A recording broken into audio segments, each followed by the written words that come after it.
Thomas Cook escaped Nottingham jail, then slipped away again at an inn. Even the irons struggled to keep hold of him. Most people would tell that story as though the escapes were the remarkable part. Well, I don't think they were. The thing that fascinates me about Thomas Cook is that he seemed to be able to find a way out of almost anything. Prisons, irons, locked doors, roads leading back to prison. But the question I kept coming back to wasn't how he escaped. It was what he did when escaping stopped being enough. In the autumn of 1784, the authorities in Nottingham had a problem. Their problem was Thomas Cook. The prison stood beside the Shire Hall. Stone walls, iron gates, yards enclosed by high masonry, cells cut into sandstone beneath the parts of the building. Men disappeared behind those walls every day, and some remained there for years. Prisoners looked for weaknesses. They always had. Some worked at mortar with whatever tools that they could get hold of, and some tested locks. Some whispered plans after dark. The jailer, Richard Bonington, knew all about such men. At one point, so many escape attempts had been made that prisoners were chained together to prevent them from getting away. Most fought the prison. Thomas Cook studied it. While other men stared at walls, Cook listened. Keys against belts, boots on stone, voices in corridors, bolts drawn back, doors closing. Most men had heard noise. Cook heard information. Before long, he knew which guard hurried through the yard and which one lingered in conversation, which checked every lock by hand and which trusted a quick glance. He knew which hinges complained in damp weather, which doors stuck, which corners stayed busy and which corners were forgotten. After a while, the prison existed in his head as clearly as it stood on the hill above Nottingham. The strange thing about Cook was that he never seemed in a hurry. Other prisoners attacked stone. Cook watched habits. Then a broom came. A simple task. Sweeping the yard, moving from place to place beneath the eyes of men who believed they knew exactly where he was. One ordinary morning, the prison carried on as it always had. Doors opened, orders were given, keys changed hands, and men moved through familiar work. Somewhere among them moved Thomas Cook, broom in hand, part of the routine, part of the scenery. A gate stood open longer than it should have. Cook noticed before anyone else did. He didn't run. Running was for the men who had not been watching. He walked, broom still in his hand, past the gate and into the yard beyond it. A conversation continued nearby. Keys changed hands, and the morning carried on. And when the prison looked for Thomas Cook again, he was no longer part of it. Beyond the walls, Nottingham continued with its day. Market stalls opened, and carts crossed the street. People hurried about their business. And somewhere among them walked a prisoner who'd just escaped one of the most secure places in the county. The thing that I can't get over with Cook is how much that he noticed. I mean, plenty of men wanted to escape.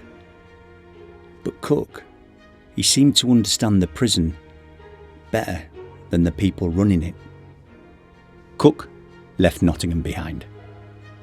The prison disappeared first, then the walls, then the hill. The road remained. Rain dried slowly on the hedgerows. Wood smoke drifted across the fields. Cartwheels cut through mud, and horses carried travellers from one parish to the next. The road gave him movement. But movement costs. Food costs. Shelter costs.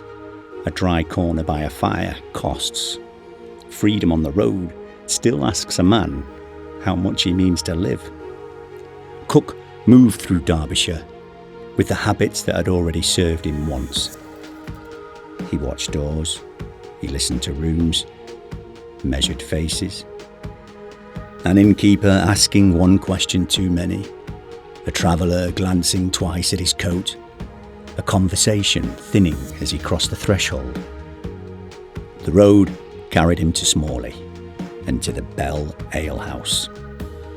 The Bell was a place for food, drink and news. Warm light in the windows, voices inside, mud drying from boots near the fire. Stories travelled through places like that, sometimes faster than the people in them. Cook stepped inside. The room received him as rooms often receive strangers. A glance, a pause, then the conversation returning to itself. Cook took a meal, a drink, and a place which he could see the room. A farmer spoke about prices. A traveller shook the rain from his coat, and a woman carried plates between the tables without touching a single chair. Then across the room, a face lifted. A glance. Then another, longer this time. The sort of look people give a memory before they trust it. Cook continued with his meal, and the room carried on around him. Outside, everything settled over Smalley. Inside, a memory became a certainty. A man stood, finished his drink, collected his coat, and stepped out into the night. Cook barely looked up. A short while later, the door opened again, and constables entered. The room felt it before anyone spoke. Conversation softened. Tankers paused halfway to mouths, and a chair scraped across the floor. Then the name came. Thomas Cook. The road narrowed again. He was arrested, placed under escort, and taken back towards Nottingham. The roads through Derbyshire rolled beneath grey skies. Harnesses creaked, wheels complained over ruts, and cold air carried the smell of wet earth and winter hedges. Cook listened.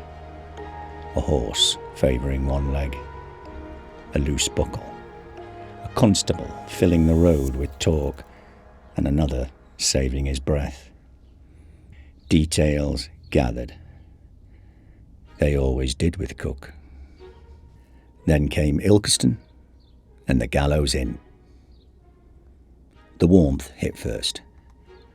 Firelight, cooking food, and voices gathering in the corners of the room. Damp coats hung closer to the fire than their owners did, and steam rose from the bowls of broth, onion, barley, salt, enough to make tired men forget the road for a while. Boots edged towards the hearth, gloves disappeared into pockets, and shoulders lowered. The inn was doing its work. The constables saw food, drink, rest. Cook saw attention softening. A room always tells you something if you stay quiet long enough. One constable leaned into conversation, another looked down into his bowl, and the road left their faces, one mouthful at a time. A new arrival stepped through the door, and cold air came in with him. Heads turned, and conversation moved towards the doorway. Cook noticed. The room shifted just enough, and a door opened. People looked elsewhere.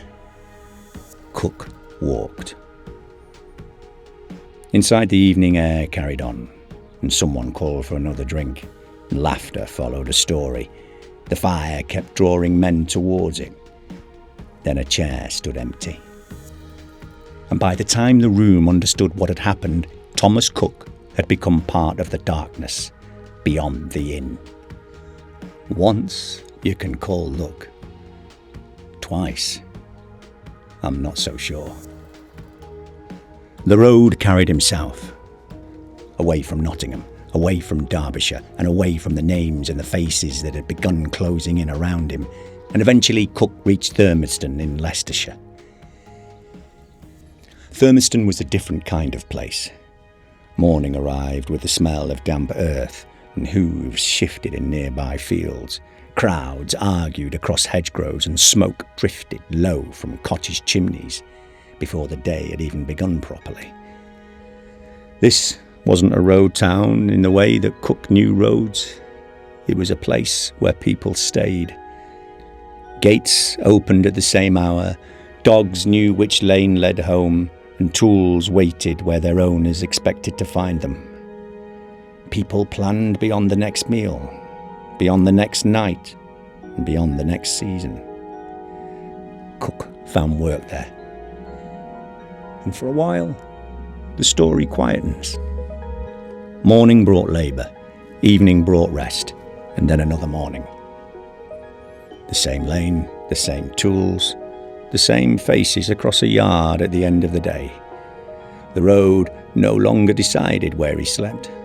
The weather no longer decided where he ate. There was work, a wage, a place. The sort of ordinary life that rarely enters the record, because it's doing what ordinary life is meant to do. Holding. Now, this is the part that fascinates me. Thomas Cook could escape prisons. He could escape guards. And he could escape the roads leading back to prison. Yet, when life offered him a different future, he walked away from it. January came hard, and frost lingered in the shadows long after sunrise. Breath hung in the air, and people crossed streets quickly with collars pulled high. Cloth mattered in weather like that. Warmth mattered. A good coat was more than appearance. It kept winter from the body. It made a man look settled, respectable, less like someone sleeping with one ear open. In Leicester, Mr. Linthwaite's tailor shop carried its own smells.